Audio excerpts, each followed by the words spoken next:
Okay everyone, today I'm going to show you how to run a defouler on your Fiesta ST downpipe. So that's the old one right there. This is the Wush V3. It's actually off one of my old cars, but I'm putting it on this Fiesta. It has the 2-bolt flange right here for that downpipe bracket that I want to use this time.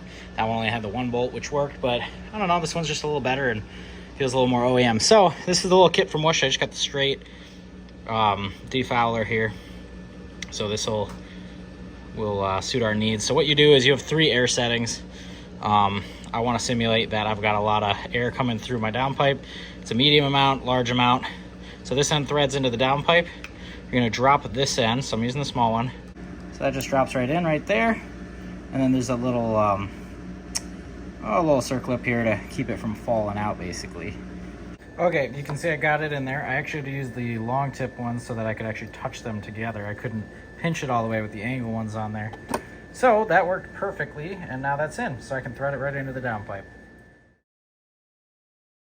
Take that, thread it right into the downstream O2 sensor. So at the top of this is your upstream O2 sensor, this is your downstream. This is where it's gonna read, hey, I have a catalytic converter located right here.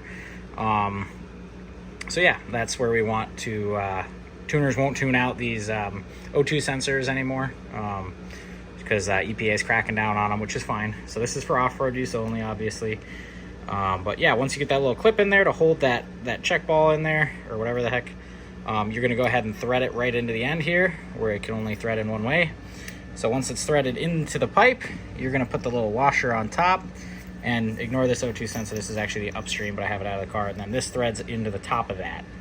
So once you're done with all that, you should be able to plug it all in and shouldn't have an O2 sensor code on your Fiesta ST. If you have any questions, please comment. I'll see what I can do to help. Once you're done with all that, you should be able to plug it all in and shouldn't have an O2 sensor code on your Fiesta ST. If you have any questions, please comment. I'll see what I can do to help.